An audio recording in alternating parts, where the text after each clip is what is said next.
Welcome, Amakhosi Network. Welcome to the channel, guys. Today we talk about Jessica Motaung and the Kaizer Chiefs women football team and what she said to those SABC sports journalists regarding this. So we're gonna chat about that. But before we get into it, ngiyabonga makhaya ngisacela ni like and subscribe and comment and khulume. I'll talk in other languages, but yabana, when I start swearing at people now. But anyway, let's get to it. Just come down, sat down with some SAPC sports journalists. I don't know if it was Mazola or Uvele, but anyway, they were chatting, and who just come down was giving an update on why they haven't bought the Kaizer Chiefs team. And then not a Kaizer, the women's team, or they haven't acquired a women's team. And in a nutshell, I am going to summarize it and then explain it. When I say summarize it, ngizontshela 99999 what Jessica said, but at the same time, it goes to a worry that a lot of us fans have already been starting to question. In summary, what Jessica said is Kaizer Chiefs does not have money to start a soccer team. That is the summary of it. Why am I saying this? Yes, she went into detail saying it's not viable, it must be viable. They need to have the sponsors to support the team. They need to have the billboards. They need to work with SAFA to figure out a way to sponsor the team, etc. etc. And when everything she said here, she just told us that Kaizer Chiefs does not have money for a girls' soccer team. Kaizer Chiefs does not have money to pay these guys, the girls who are they going to sign. Kaizer Chiefs does not have money to facilitate their training facilities. Kaizer Chiefs does not have money to manage them and employ staff that are going to make sure the team runs effectively, especially because this is women we are talking about. This is not my daughter. So when I say women, I'm saying, guys, there needs to be extra care that's taken when you own a women's soccer team.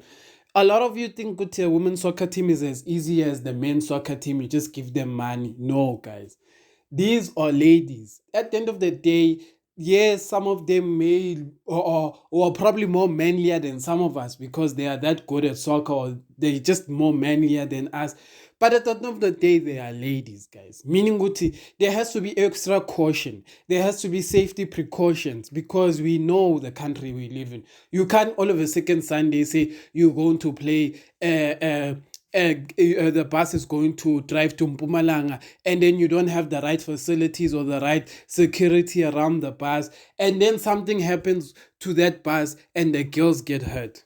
I think a lot of us heard that story of the Zamazamas, where these guys they were going to shoot a music video somewhere by Rodiport or somewhere like that, and the Zamazamas came out with guns and started raping the ladies. One of the ladies who was there was apparently raped by 10 different guys. So I'm trying to tell you this to say, don't rush into buying a women's soccer team if you're not ready. So from that point of view, I understand where Kaizer Chiefs is coming from.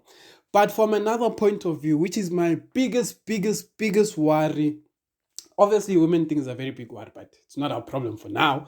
But the biggest worry for me is the fact that Chiefs is struggling with money. And it's so obvious. We struggle to sign players. Then Kezam Taung Senior said, you know what, because we're struggling to sign players, let's focus on the youth. Let's try to get the best youth players. And then instead of having to sign for millions these players, we can just take out of the youth. But what Kezam Taung Senior forgot, Baba, he forgot, is that even finding the most talented youth needs money. What do I mean needs money? I can find the next Messi.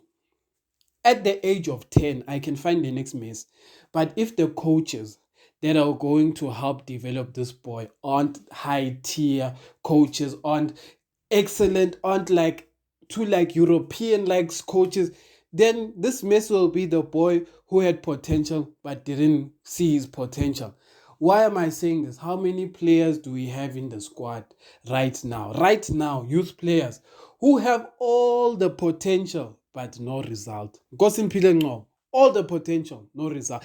Gosimpilengo could potentially, if you used him, if he got the right development, be better than Tembazwan. We have Mashian, could be the Lila K's of the world. development. Mdu Shabalala could be the shoes musheus of the world. Poor development. Yeah? Should I go on?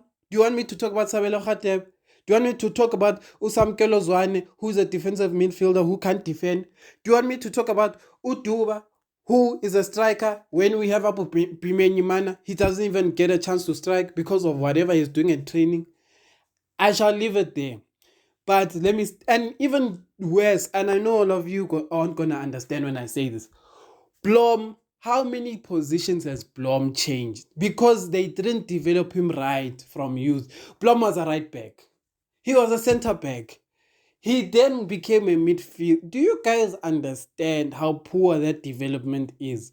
When a player plays right back, center, Blom even played left. Oh, Nkosiyam, left back. Ow, Jesus.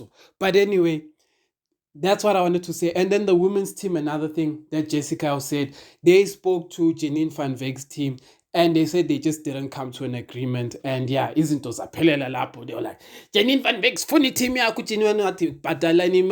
you must, I'm not just gonna give you the team. The team must have X, Y, Z because it is my legacy. Then Chiefs was like, our legacy, and okay, I'm lying. Chiefs never said that. We don't know what they said. But my assumption is that Janine Van Veek wanted certain things to remain in there, meaning something will be as simple as she didn't want the women's team to move to the Kaizer Chiefs village. She wanted it to stay where it is because it's very influential in schools football. It helps the ladies from school football. And also her players are a lot of the white kids who never had a chance. And Janine Van Veek got this club to also cater to them as well as the black kids because the white kids don't live in Soweto. So they can't go and train there, which is kind of contradictory in a way because all of our young black players kind of have to get their best academies by traveling to the suburbs. But at the end of the day, when scouts go and look for players, they don't come to the suburbs. Let's be honest. When a scout is looking for a player, they go to Ebukwini, they go to Kasi football, they go to the hood. So if you grew up in the suburbs, how shame. If you are not in clubs like Wits University, Randburg AFC, Supersport, Panorama, those kind of places, angeke uthole any chance, baba. If you play for Qwaqwa, what, ema suburbs in how call.